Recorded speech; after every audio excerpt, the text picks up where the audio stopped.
You've got your business data sitting in half a dozen different platforms, and you'd like AI to help you make sense of it. And that's the whole reason this series exists.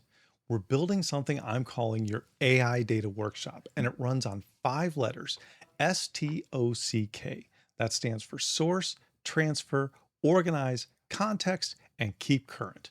It's 5 stations, 5 videos, each one getting your data closer to something AI can actually work with.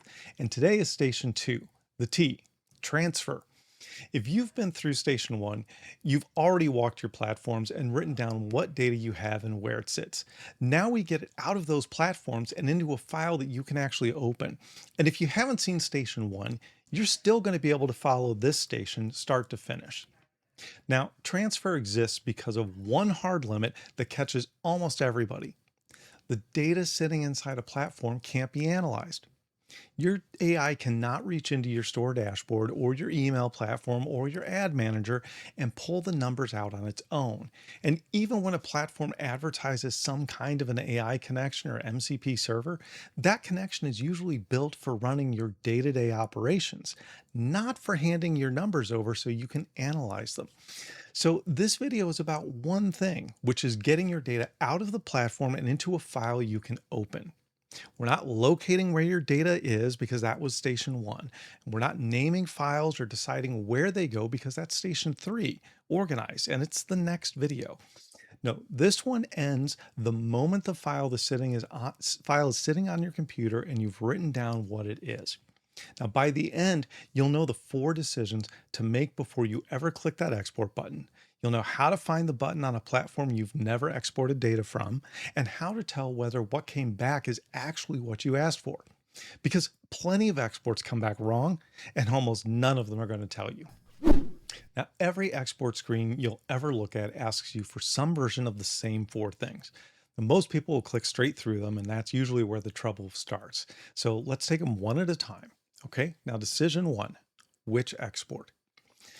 Open the reporting section of almost any platform, and you'll find more than one thing you could download, usually a lot more than one. Some of those are summaries, like revenue by month, or opens by campaign, or sessions by channel, and some are the detail underneath, with 1 row per order, or 1 row per subscriber, or 1 row per session.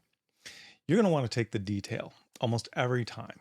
And the reason is simple, and it's the kind of thing you only learn once by getting burned. AI can summarize detail for you in about 4 seconds, but the AI can't go backwards. So, say you export revenue by month. What you get back is 1 row per month, and each of those rows is a single total. Everything that went into making that total is gone, however. Which products were in each order, which customer placed it, what day and time the orders came in, that detail isn't hiding somewhere in the file waiting to be found. It was never there. Pull the detail and you can always roll it up later. But if you pull the summary, then you're going to have to go back to the platform and do the whole thing again if you want the detail. Now, decision 2, how far back to go? If this is your first export from a platform, go back as far as that platform will let you. All of it. Don't pick a tiny number. Don't try to guess how much you're going to need later. And there's 2 reasons for this. At some point, you're going to want to compare this year against last year because that's how you tell a real trend apart from a seasonal one. And you can't do that with only 6 months of data. And this is the one time you're grabbing your backlog, right? Every export after this is just going to be keeping up with what's new. So take the whole thing now while you're already sitting there and doing this effort. Now, some of you don't have much history because the business is newer or you switched platforms last spring, and that's completely fine. You take what exists, and some of you are going to pull 4 or 5 years in one file, and that's fine too. But there are 2 things that you want to watch for on a big pull. If the export fails or it comes back and looks suspiciously short, then split it up. Pull 1 year at a time and you'll usually get through it. And every AI tool puts a cap on how large a file you're allowed to just upload. So an enormous export might be too big to hand over in one place. Now, check also what your tool's limit is because it varies by platform and by plan. And if you're over it, then splitting the export again by year solves that problem too, usually. One more thing before we move on. Data from 4 years ago might not mean the same thing as data from last month. And what I mean by that is that platforms rename metrics and change how they calculate them. And your own business probably changed how it tags and categorizes things somewhere along the way. I'm not telling you to throw the old stuff out. I'm telling you to keep in mind that, and we can handle those differences properly at station 4 in context. Now, decision 3, which columns are you going to take? This one has two rules pulling in opposite directions, which is exactly why I wanted them together. Now, some platforms let you choose which columns come along when you download your data. And when they do, you're going to want to keep the ID columns, things like order ID, customer ID, transaction ID, and definitely the dates. I know they look like useless strings of numbers, but they're really the most valuable thing in the file because those IDs are what lets you connect one file to another one later on. Without an order ID, your sales file and your shipping files are two separate things that can never be joined. But with it, they're one data set. And now the other direction. Some of what a platform will hand you should never go into an AI tool at all, and the export screen is the easiest place in the whole process to leave it behind. Now, I have a full video on how I think about this. I call it the traffic light rule, and it's in my AI safety video, which I'll link below, and it's worth your time. The part that matters right here is what we call the red zone data. And red zone data is identifying information about real people and real businesses, things like customer names, email addresses, phone numbers, home addresses, payment details, anything health related or finance related. That's data that really doesn't go into an AI. I don't mean not with a good reason or not with a careful prompt. What I mean is not ever.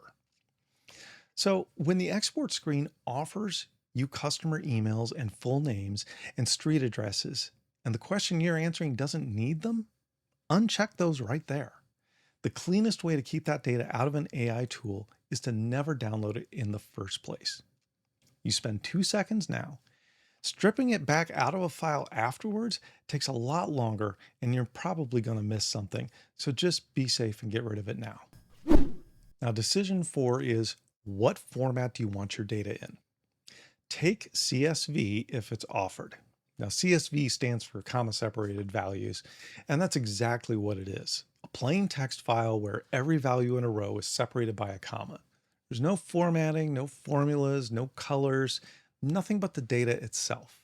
And that's what makes it the most universally readable data format there is, and it's why just about every tool on earth can open one. If CSV isn't available, Excel is completely fine. Either one will work, but do not take the PDF. And I want to explain why, because it's the same reason behind two other things I see constantly. A PDF report, a screenshot of a dashboard, and a table pasted into a chat window all fail for the same reason. They're basically pictures of your numbers instead of your actual numbers. Your AI can look at a picture and read what it says, and it'll usually do a decent job.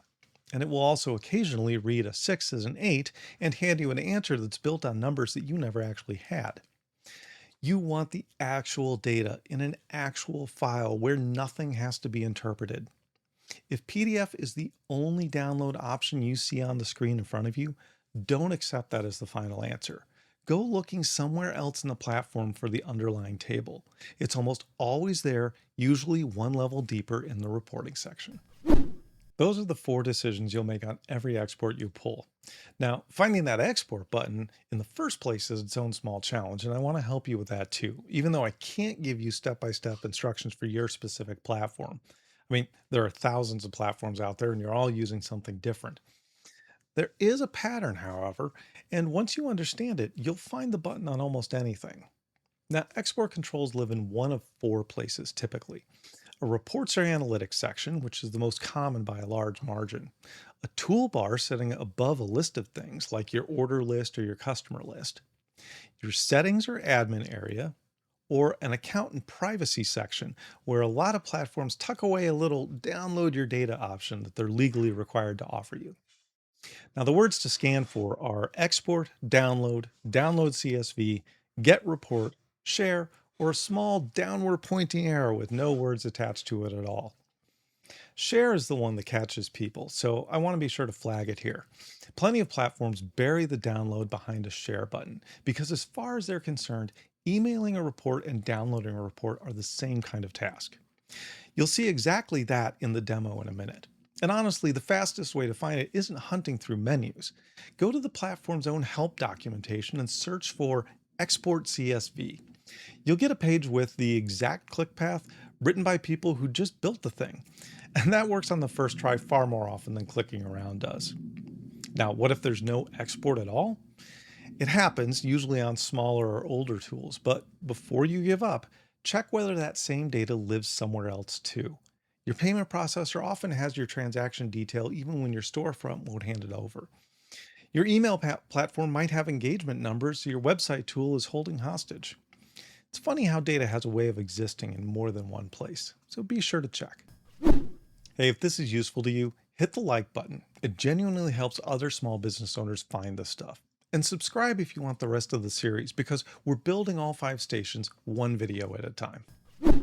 Now let me show you all of this on a real platform. I'm using Google Analytics here, and you'll see the share thing I just mentioned play out immediately. Now the first question is always where the export lives. I'm in the reporting section, and up in the corner here, there is a share button. Share, not export, not download. It's called share this report. If you came in here hunting for a button that said export, you wouldn't find one, and you might reasonably conclude that Google Analytics won't give you your data, but it absolutely will. It's filed under a word you just weren't looking for. But before I touch this one, there are 2 things on the screen that I want to check. The first one is my date range, and it's right up here. Okay, now whatever's set here is what comes out in the file. And right now it's showing me the default, which is the last 28 days. So if I export right now, I get 28 days and nothing anywhere is going to warn me that that's what I asked for.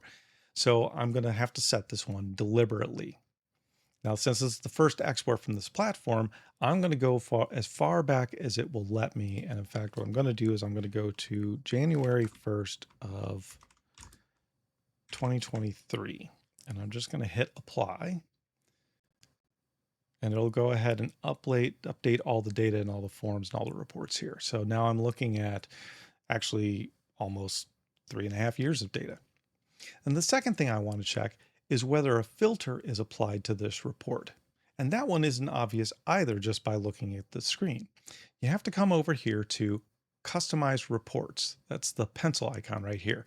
And look at what has actually been set. Now, I don't see any filters here, which is good, but we do have a bunch of different pieces of information, and there are metrics that we can add to or remove from this report as we're moving along. But if you click on that customized report for virtually any report, that's where you're going to find out if a filter's been applied. Now, share this report is going to give me 4 options. It's going to give me the option to send an email, schedule an email, share a link, and download a file. The first 3 are all about sending this to another person, and that's genuinely useful. It's just not what we're going to do today. I want the file on my own machine, so I'm going to click on Download File. And when I do this, now I have the formats that I can choose from. I can choose PDF, export to Google Sheets, or download CSV. Now, there's that PDF sitting right there at the top, and you already know why I'm going to walk past it. So I'm going to take the Download CSV. And that's it. It's downloading right now. And it's going to show up right here in my downloads folder. And then one more thing before I close this out real quick. I'm opening up the file and I'm checking a few things. It asks me if I wanted to convert some of these numbers, which I'm not going to. So I click on Don't Convert. And then I'm just looking to see, we've got an acquisitions overview. That's what we pulled. I've got the date ranges in here. And then I've got some columns. So I've got the nth day and how many active users there were. And we can see there's not much early on, but as I go down the list, remember we had 3 years of data, you'll see that those numbers tick up and we have them there. So the dates cover the range I asked for. Those look right. And there's the rows that we wanted to have in there. It looks like the right amount of data that I expected. It was just a quick check to make sure that I had everything that I wanted there. About 10 seconds. And I'll come back to this in a few minutes and tell you exactly why each one of those checks matters. Okay, so that export worked, but there are about 6 ways that could have gone wrong, and not one of them would have put a warning on my screen. So I want you to know about all six because these are things that make people believe that AI gave them a bad answer when what actually happened was they handed the AI a bad file and didn't realize it. So the first one is filters. And I covered this in the demo a moment ago, but it's the most common one by far. Whatever's filtering your view is likely going to filter your export. So you want to make sure how you've got the settings on your export set up and whether there are any filters to limit the data that you're pulling. Second, you've got row limits. And a lot of platforms cap how much data they'll hand over. And some only export the page you're currently looking at instead of all your results. So you'll get a file, it'll open just fine, but it'll be missing 80% of your data. Now, the third are delayed exports. And if you're pulling up a lot of data all at once, there are plenty of platforms that won't download anything immediately like we did with Google Analytics. They'll queue the job and email you a link when it's ready. And that link expires often within a day or two. People might assume that the export failed, close the tab, and never check their email. And that file also frequently arrives zipped, so you'll need to unzip it before anything can be read. Now, the fourth issue are plan limits. And some platforms restrict exports on lower priced plans or cap how far back you're allowed to go in pulling data. For example, 90 days is a common wall. And if you hit that, you probably didn't do anything wrong. It could just be the pricing model. So you'll need to double check with your service provider.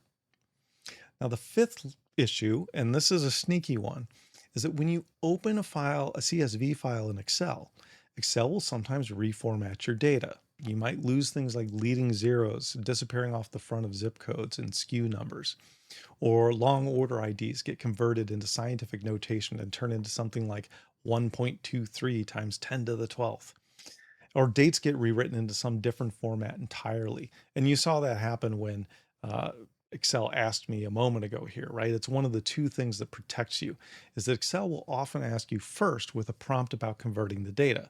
And when it does, choose don't convert. If it does, go ahead and make your data look strange anyway. Then close Excel without saving anything. Whatever you do, don't save over the original file. Leave that download exactly as it came out of the platform and try again. Now, the sixth issue is about time zones and currency. And some platforms let you set which time zone a report runs in, and different platforms might default differently. And that's sometimes the reason why two tools will disagree about how many sales happened on a Tuesday, right? Same story with currency conversion on international orders. Sometimes they get converted and sometimes they don't. It's worth knowing before you conclude that one of your platforms is broken or that the data wasn't pulled correctly. Now that brings me back to the last thing I did in that Google Analytics demo. I opened the file and ran through a quick check, and I told you I'd come back and explain why each of those checks matters. Now, every time you finish an export, before you do anything else, you need to really check four things.